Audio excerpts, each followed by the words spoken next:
नमस्कार, आपका बहुत बहुत स्वागत है आरएन टीवी नेशनल में। मैं हूं आपके साथ वर्षा शर्मा और रुक करेंगे मध्य प्रदेश की खबरों की ओर। मुख्यमंत्री मोहन यादव ने नेपाल नगर का दौरा किया, जहां उन्होंने विभिन्न विकास परियोजनाओं का उद्घाटन और आदिवासी सम्मेलन को संबोधित किया। मुख्यमंत्री ने संबोधन के दौरान कहा कि ये खेद है, जब प्रदेश प्रगति कर रहा है तो लोकतंत्र के लिए न केवल सत्ताधारी पक्ष बल्कि मजबूत विपक्ष भी आवश्यक है।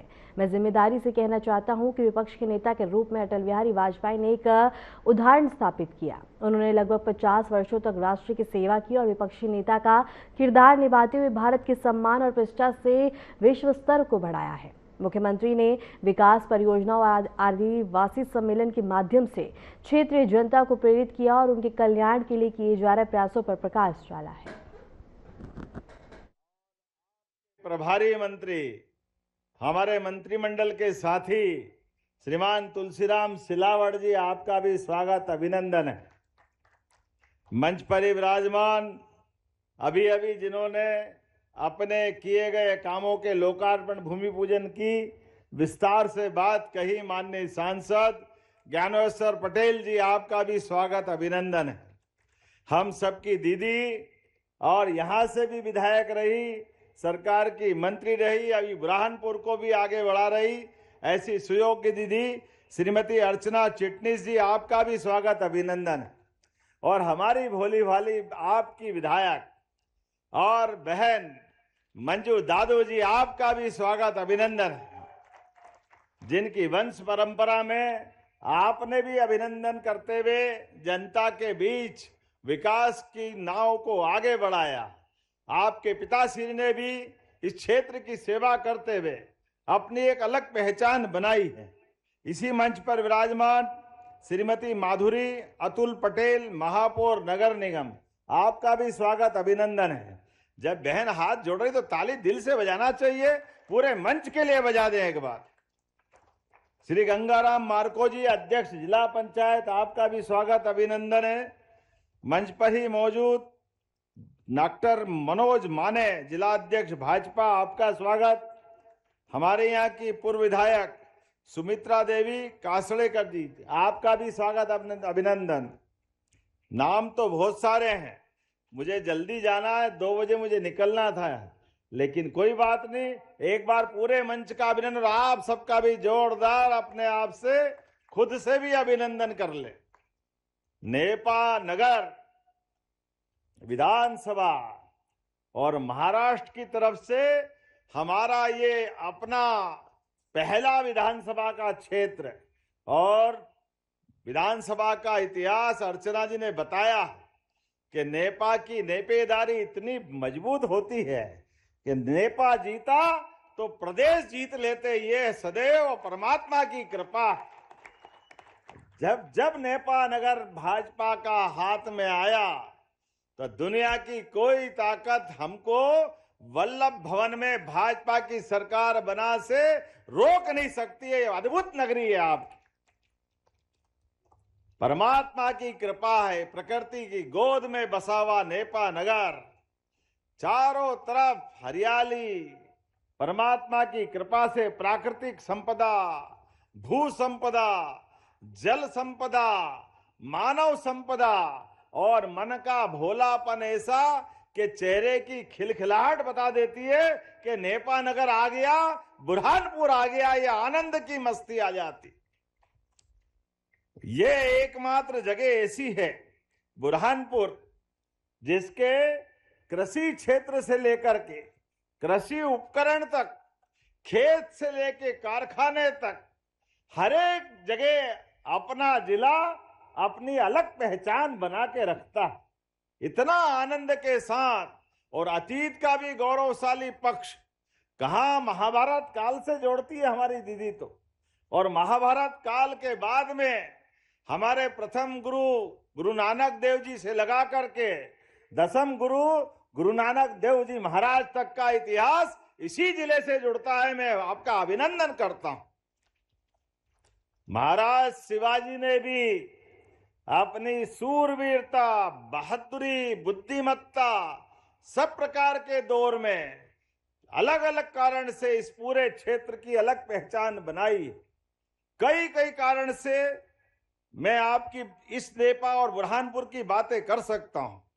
और ऐसा तो कहा जाता है कि ये दक्षिण का द्वार दक्षिण की काशी के बराबर है। इतना पवित्र नाम, कितना पवित्र भाव है। वाकई में आपका वंदन करता हूं, अभिनंदन करता हूं। यहां मां इच्छा देवी, मां मोती माता, उनकी कृपा से सब प्रकार की मनोकामना जो आप मांगो सब परमात्मा आपको देता है। और खास करके नेपा का कागज और कागज मिल भी चलेगा, नेपा की सारी व्यवस्था भी चलेगी। ये आपसे मैं कमिटमेंट कर रहा हूं। ये अलग बात है कि टेक्नोलॉजी के युग में अब कागज की थोड़ी डिमांड घटी है, लेकिन वैकल्पिक व्यवस्था कर लेंगे, कुछ और जोड़ लेंगे। इंडस्ट्री तो चलना ही चाहिए।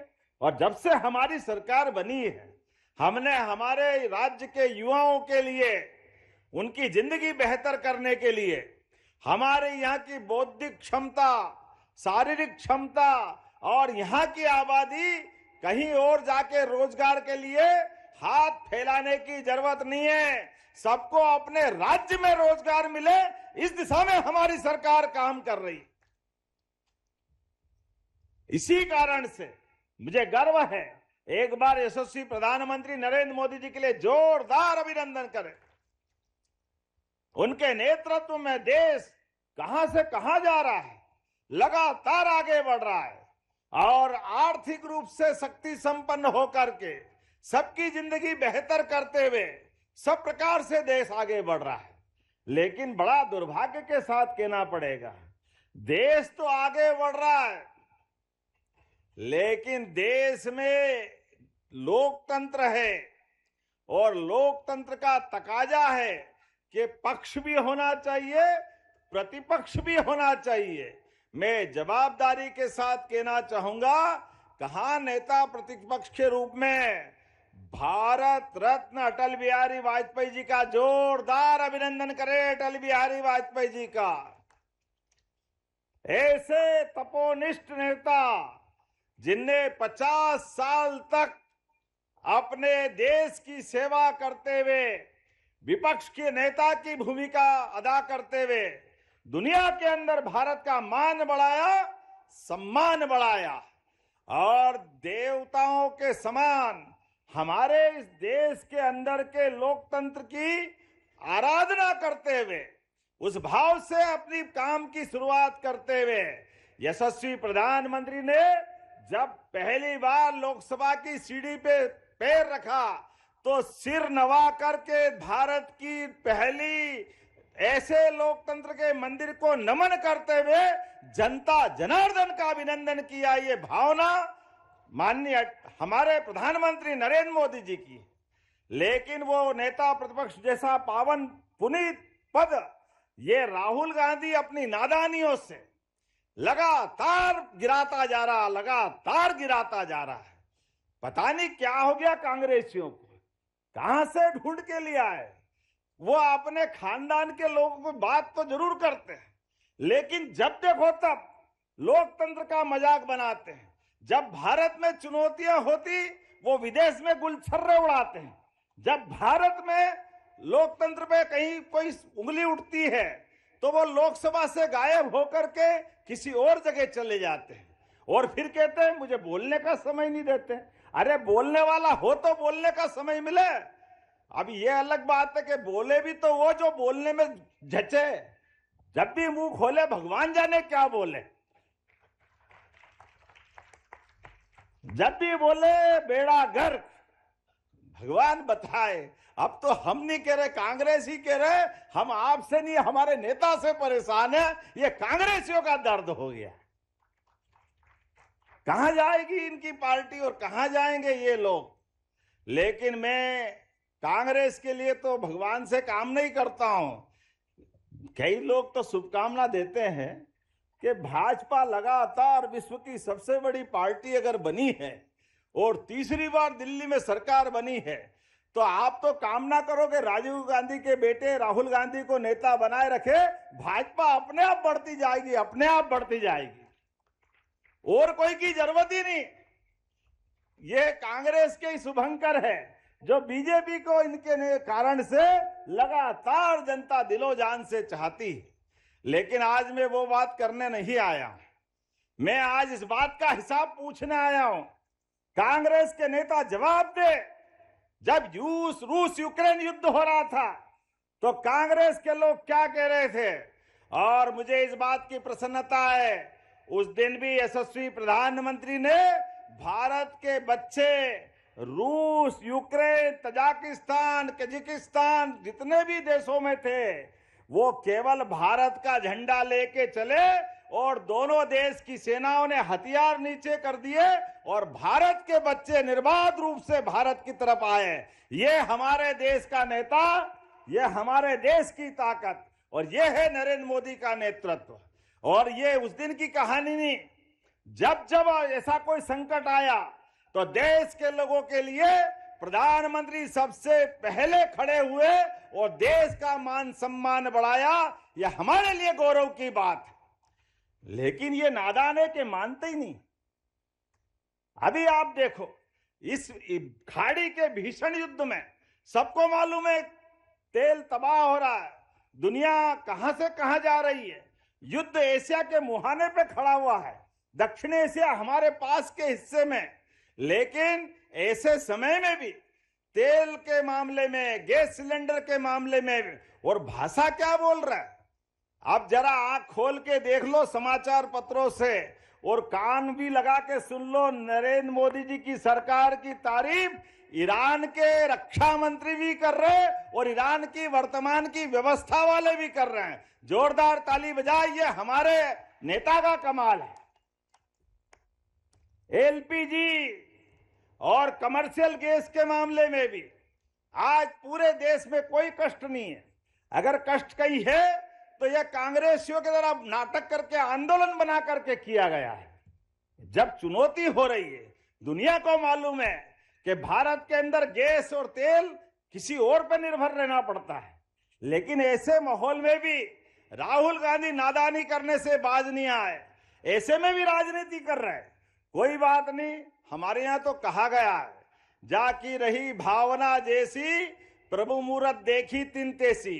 तुम यही बोलते रहो और 50 साल तक सरकार से बाहर रहोगे बाबू, करते रहो ऐसा काम, करते रहो ऐसा काम।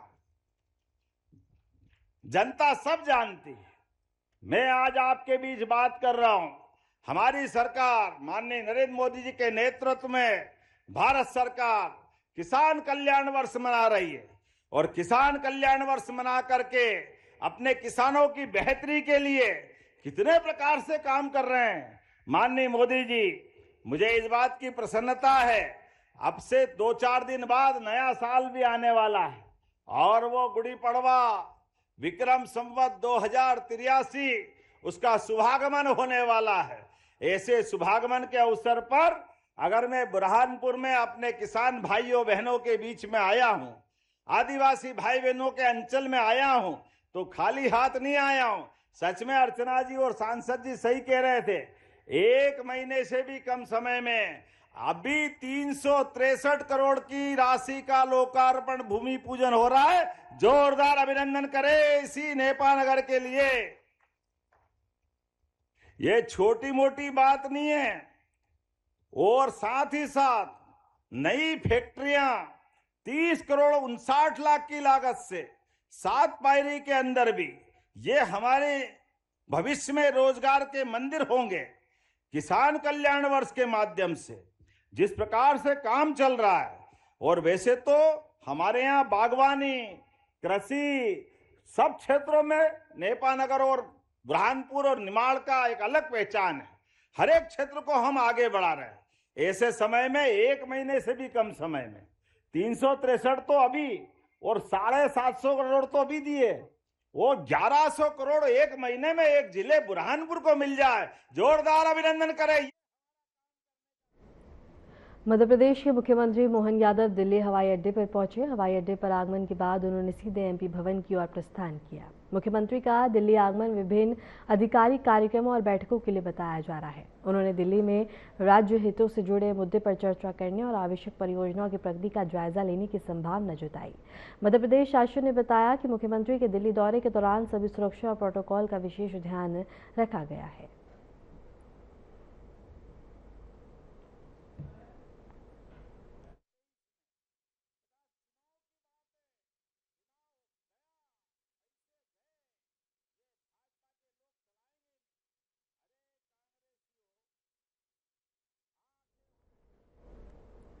केंद्रीय कृषि मंत्री शिवराज सिंह चौहान बैतूल पहुंचे और बीजेपी राज्य अध्यक्ष हेमंत खंडेवाल की दिवंगत पुत्री को श्रद्धांजलि अर्पित की है। मंत्री शिवराज सिंह चौहान ने खंडेवाल परिवार के प्रति संवेदना व्यक्त की और इस कठिन समय में उनके साथ खड़े होने का भरोसा दिया है।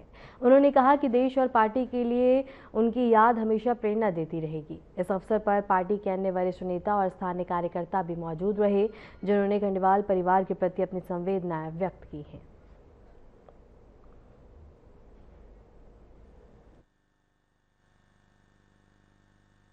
बेटी सुरभि के अचानक स्वर्गवास के कारण न केवल हेमंत जी बल्कि परिवार के साथ साथ स्नेहीजनों के मन में भी गहरा कष्ट हुआ है। आज मैं दिवंगत आत्मा के चरणों में श्रद्धा सुमन अर्पित करने और परिवार को सांत्वना देने आया था। भगवान दिवंगत आत्मा को शांति दे और परिवार को गहन दुख सहन करने की क्षमता।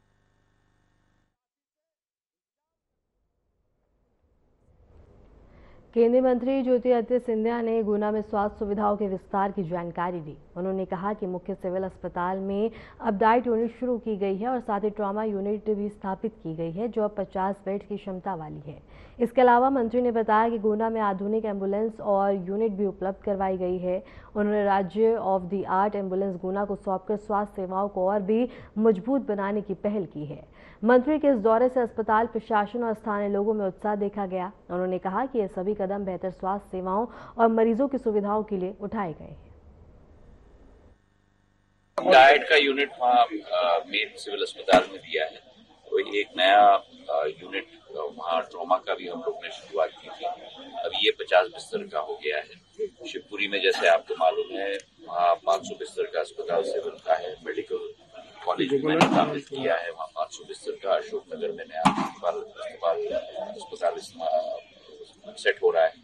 तो एक संपूर्ण एक परिवर्तन स्वास्थ्य की सेवा में संपूर्ण लोकसभा क्षेत्र में। एम्बुलेंस भी कार्डियो का भी आ चुका है। सबसे सर्वश्रेष्ठ state of the art ambulance Guna के लिए मैंने दी है।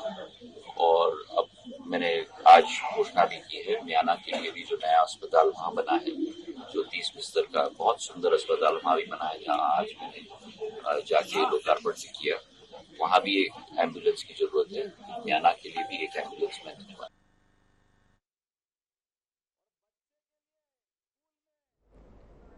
केंद्रीय मंत्री सिंधिया ने गुना में एक कार्यक्रम के दौरान कहा कि आपकी उम्र चाहे जो भी हो, यह कभी ना भूलें कि सारी ज्ञान आपके मन में है। भगवान ने हमें इस धरती पर इसलिए भेजा है कि हम हर दिन कुछ नया सीखें। मंत्री ने युवाओं को प्रेरित करते हुए बताया कि सीखने की कोई उम्र नहीं होती और हर व्यक्ति को हमेशा नई चीजें सीखने और अपने ज्ञान को बढ़ाने का प्रयास करना चाहिए। इस अवसर पर उन्होंने शिक्षा और आत्मविकास के महत्व पर भी जोर दिया। गुना में आयोजित इस कार्यक्रम में बड़ी संख्या में लोग मौजूद रहे और मंत्री के विचारों को सुनकर प्रेरित हुए हैं। आपकी उम्र जितनी भी हो, ये कभी मत भूलना कि सारा ज्ञान आपके मस्तिष्क में ही है। भगवान ने हमें इस पृथ्वी पर भेजा है ताकि रोज कुछ नया सीखना है। चाहे आप 30 साल के हो, 50 साल के हो या 80 साल के हो।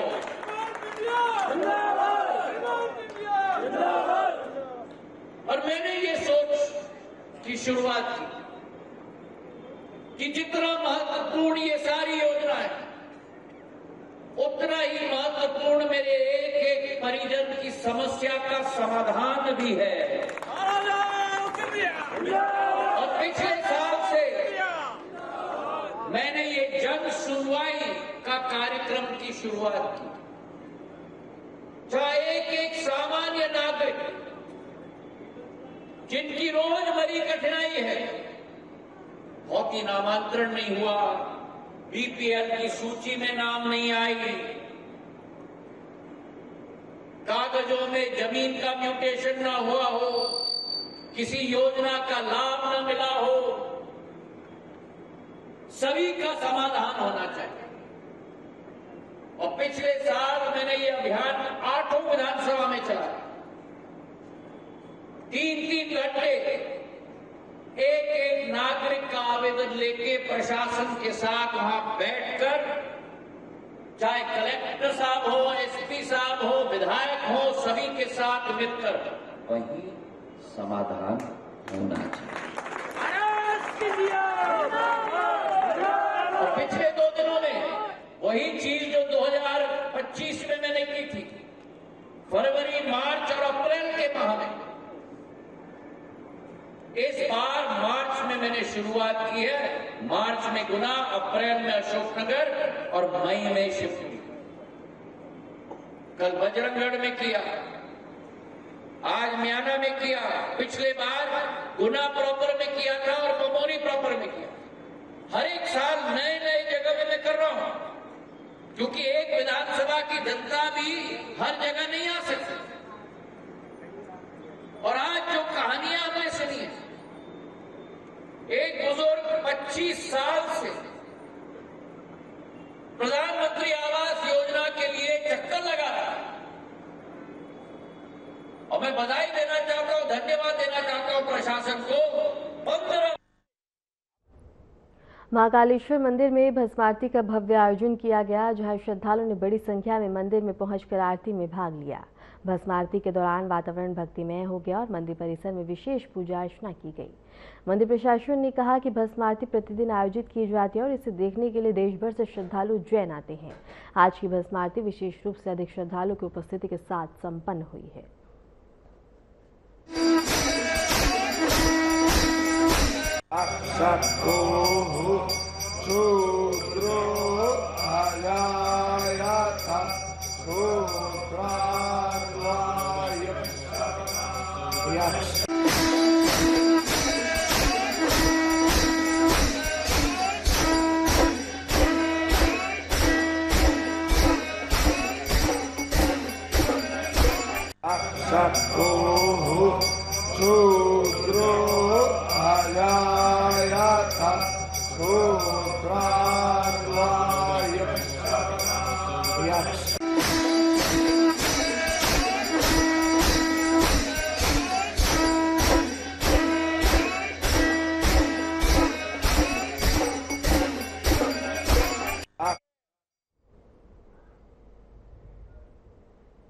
फिलहाल के लिए मध्य प्रदेश की खबरों में इतना ही, और ऐसी मध्य प्रदेश की तमाम खबरों को जानने के लिए देखते रहें RNTV नेशनल।